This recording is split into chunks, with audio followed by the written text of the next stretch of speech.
de ti aqui. Mandei agradecendo, estourou. velho. Eu falei assim, cara, eu acho que você nunca nem vai ler isso daí, mas quero te agradecer que você, enfim, impactou muito positivamente minha vida aí. Aham, bacana. E como que foi a questão de você já ter sido esquerdista? Como que foi essa história? O que aconteceu? Por que você mudou de ideia?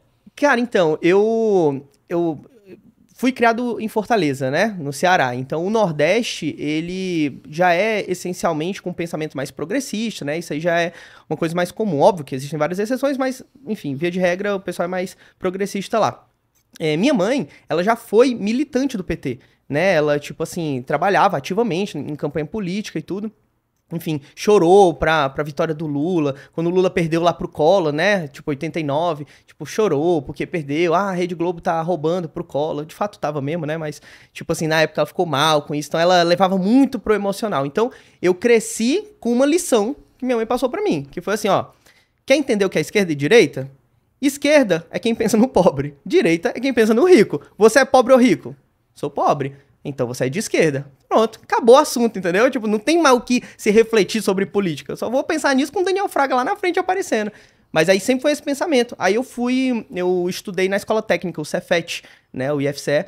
E aí lá é uma instituição federal e tudo. Então, tipo assim, os professores também têm um pensamento mais progressista, né? O Cefet em si. Então, nunca fui muito nem exposto a qualquer coisa diferente de direita é sobre defender o direito dos ricos. Sempre foi isso, entendeu? E eu só comecei a pensar diferente disso quando aparece o Daniel Fraga lá nos vídeos, né? Entendi. Então, sempre, desde a infância, adolescência, você já tinha esse pensamento de esquerda e não porque, você analisou os dois lados, entendeu, estudou, Não. e sim por conta das influências que estavam contigo, né? Então o choque de realidade foi ainda maior quando o cara começou a falar essas ideias libertárias e você com esse Muito. pensamento esquerdista. Então. Não, ele apresentou um negócio que é interessante. Já ouviram falar na teoria do bandido estacionário? O nome não é estranho, mas não. Mas conta aí pra gente. Basicamente, ele explica que sociedades, elas começam... Primeiro, né, a gente tem ali a formação ali, Homo sapiens, 200 mil anos atrás. A gente tem os caçadores-coletores, né? Então, a nossa espécie tem que sair de um lugar para o outro, criar acampamentos diferentes para conseguir se alimentar. Com o passar do tempo, ali mais ou menos 15 mil anos atrás, o Homo sapiens começa a desenvolver a agricultura. Então a gente tem que parar nos lugares. Então a gente já não é mais nômade, né? A gente tem que parar para plantar e aí a gente começa a se estabelecer em algumas regiões. Com essas regiões crescendo, a gente precisa estabelecer formas da gente conviver ali em sociedade. Então existiam ali, tipo assim, as pessoas que plantavam, né, eram os produtores de fato, e eles estavam vivendo ali até mais ou menos 5 mil anos atrás. Então, desde o momento da Revolução Agrícola, que a gente está falando, o homem começando a plantar, que é 15 mil anos, até 5 mil anos atrás, que é tipo a primeira civilização ali, a gente está falando dos sumérios, né, a gente tem um gap de 10 mil anos. Tipo, é mais tempo do que dos sumérios até tecnicamente agora. A gente, né? Então, o que acontece nesse período, né? Por que a gente já não tinha formação de grandes impérios e estados antes disso, né? E aí, basicamente, a teoria apresentada é o seguinte, olha, primeiramente, existem grupos de pessoas que produzem. Até que chega um momento que outras pessoas que não produzem entendem que elas podem chegar, eu posso chegar aqui, matar a tua aldeia, roubar tudo que você plantou. E aí eu me apropriei do seu trabalho. Só que se eu fizer isso, eu vou ter que ir para uma outra vila. E eu vou ter que ficar fazendo esse trabalho muitas vezes. Então é muito mais prático para mim, ao invés de eu te matar, eu te obrigar a pagar uma parte da sua produção para mim. E aí, se eu começo a fazer isso, eu já não preciso mais trabalhar, eu só preciso mandar em você. Certo? E aí o que eles falam? Que com o passar do tempo... se você está tratando de civilizações grandes, você precisa contar uma boa história para você não fazer com que aquelas pessoas se rebelem contra você, porque enfim, você tá, tipo, usurpando o poder delas ali, né? Você tá, tipo, se apropriando do trabalho delas. Então como que você faz isso? Você começa a contar boas histórias. Pessoal, tô aqui para vocês não se matarem.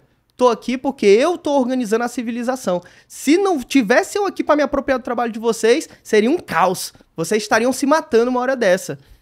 O tempo vai passando, essas pessoas vão se aristocratizando, vão botando roupas bonitas, se dando títulos de nobreza, e a gente tem a formação do Estado moderno. Basicamente, essa é a teoria. O Estado é basicamente a evolução de quem no passado se apropriava do trabalho dos produtores. E aí, com essa desculpa de estar bem vestido, de mostrar que ele sabe do que tá fazendo, que ele tá fazendo isso pelo bem da sociedade, que ele é necessário para, no final das contas, então, acabar usufruindo do que a própria população produz, né? Exato. Se você sequestrou alguém, É muito mais fácil você dizer assim, não, então, eu te sequestrei aqui, mas tô te dando comida, tô te tratando bem e tal. Agora, se você trata muito mal a pessoa que você sequestrou, a chance dela tentar se rebelar é muito maior. E se você, por exemplo, vai lá e mata a pessoa, beleza, você vai pegar o que ela produziu agora. Esse papo tá legal, né? Se você mata uma pessoa, você sequestra uma pessoa. Mas o papo beleza, cheguei na civilização aqui, eles plantam um monte, você matou eles, você vai pegar o que tá plantado já. Mas aí eles não vão estar mais disponíveis pra plantar, continuar entregando algo pra você. Você pegou uma vez, não vai pegar nunca mais. Vai, aí você vai ter que ir atrás de um novo, né? Aí é trabalho é o que os caras não querem, né? Exatamente. É que nem o Negan, por exemplo, no The Walking Dead. Ele não quer matar os outros grupos ali, quer ir lá, pegar uma parte todo mês e receber. Porque se ele mata, ele vai pegar agora, mas não vai pegar mais nada depois. Uhum. E ainda mais quando o Estado controla a moeda ainda, consegue emitir mais moeda e o negócio fica pior ainda, né? Exatamente. Aí é mais absurdo, né? Porque aí você consegue literalmente controlar... Basicamente, você faz com que uma produção mágica nasça dentro do seu poder, né? Então, tipo assim, teoricamente, o valor é da produção. Não é de um pedaço de papel, né? Sim. Mas aí, a partir do momento que eu tenho o poder de fazer com que a população inteira associe que o pedaço de papel é o valor, tem muita gente que não sabe, nem entende a diferença de preço e valor, né? Eu tava até comentando esses dias. Para as pessoas é difícil entender investimento por causa disso. Então é por isso que o cara olha, às vezes, um pedaço de papel e ele entende que aquilo é o valor. Aquilo não é o valor. Aquilo ali é uma representação do valor, né? Basicamente. Então, se você é o Estado e você quer roubar a população... Como é que você pode roubar a população? Você pode fazer a forma burra, que é, sei lá, chegando na casa da pessoa e tomando à força as coisas dela, ou você pode imprimir mais dinheiro, diminuindo o poder de compra que ela tem do dinheiro dela. E aí você, basicamente, roubou a última pessoa que vai gastar aquele novo dinheiro impresso, né? Porque realmente, né, acaba sendo muito mais inteligente fazer isso do que ir lá e rapelar a poupança da população, né, Matheus? Exato, Mas tem que tomar cuidado também, que se eles emitem muito dinheiro, vale muito menos e acaba gerando um efeito cascata, né? Então, a própria inflação gera mais inflação pelo medo de que não sabe quanto vai valer no futuro também. Então, até em momentos de hiperinflação, que a gente não viveu isso, mas nossos pais viveram, que o próprio mercado já ia reajustando o preço, subindo cada vez mais, mesmo sem saber se deveria fazer isso por conta disso, que cada vez tá valendo menos, então já vou ter que ir subindo mesmo. A falta de confiança mesmo, né, na moeda. E voltando para essa questão de o que você viu que estava errado na questão de ser esquerdista, que você acabou sendo solucionado quando você conheceu esse mundo mais libertário. Que não existe o almoço grátis, né? Então, tipo, não existe nada de graça. Existe alguém pagou para você usar aquilo de graça, né? Ah, eu tô estudando aqui no Cefet. Pô, o Cefet é de graça, não é de graça. Alguém pagou para eu estar aqui, entendeu? Então, só existem dois tipos de pessoa na sociedade. A que paga imposto e a que recebe imposto. Não tem terceira opção, certo? Então, o pessoal até fala assim, o funcionário público, né? O funcionário público, ele não tá pagando imposto. Ele tá devolvendo uma parte do imposto que ele recebeu. Que, tecnicamente, o dinheiro dele tá vindo dali. Quando você entende que o valor não nasce da árvore, né? A árvore mágica, não é do nada que vem. Sempre precisou alguém produzir, precisou alguém ralar para você ter aquilo que você tá chamando de graça. E o pensamento mais esquerdista, ele parte muito desse princípio de que eu mereço as coisas, sabe? O Estado vai me ajudar, as pessoas vão me ajudar, tipo, a comunidade que eu preciso lutar pelos meus direitos. O que é lutar pelos seus direitos? É lutar que você receba coisas que outras pessoas trabalharam para ter, entendeu? Basicamente é isso. E aí, quando o Daniel Fraga fala de livre mercado, pela primeira vez eu sou apresentado essa ideia, lá em 2013, assim... E aí ele também fala de um livro chamado A Lei, Frederic Bastiat. Já ouviram falar desse livro? Já ouvi. Pô, esse livro é fantástico. É um livrinho curtinho, escrito há 150 anos atrás.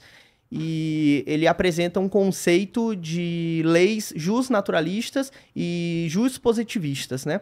Então, se a gente está numa sociedade, a gente precisa estabelecer um código de normas para a gente viver pacificamente, né? Existem leis que elas são definidas autoritariamente. Então, eu falo assim, cara, acho que esse teu óculos aqui não me agrada. A partir de agora é lei não usar esses óculos. Isso é uma lei justpositivista. Então, eu tô impondo aquilo ali, né? Agora, existem as justnaturalistas. São as leis que eu não tenho nem como argumentar contra elas. Que elas, naturalmente, precedem a necessidade de se existir uma lei. Então, só existem três, segundo Frederic Bastiat. Que é o direito à vida, porque a lei ela é construída basicamente para proteger a vida da gente, né? A liberdade, que é justamente o direito que você tem de proteger a sua vida. E a propriedade, que é justamente o resultado do seu trabalho, da sua produção. Se o Estado viola isso, necessariamente ele está sendo ilegítimo, ele está sendo ilegal. Mas aí todo mundo finge que isso não acontece, né? Tipo, a gente já aprendeu a aceitar isso, mas certo não tá. Aham, com certeza, né? É. Até na questão, por exemplo, da propriedade. Você vai lá, compra um terreno, compra uma casa, e caso você não pague o IPTU, esse negócio, esse bem que você foi lá, comprou, vai ser tomado de você, né? Então... Você paga pra ter uma coisa que é sua, então não é sua, né? Aham, exatamente. Acho que o mais absurdo é de carro, que mais da metade do preço do carro já é imposto. Então você já pagou a parte do Estado logo na largada, na hora de você tirar o carro da concessionária que seja.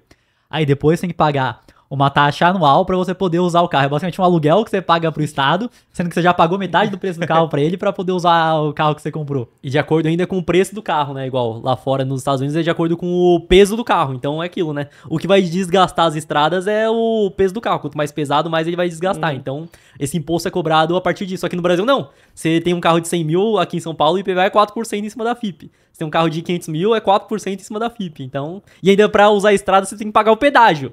É, exatamente. Realmente é uma questão complicada.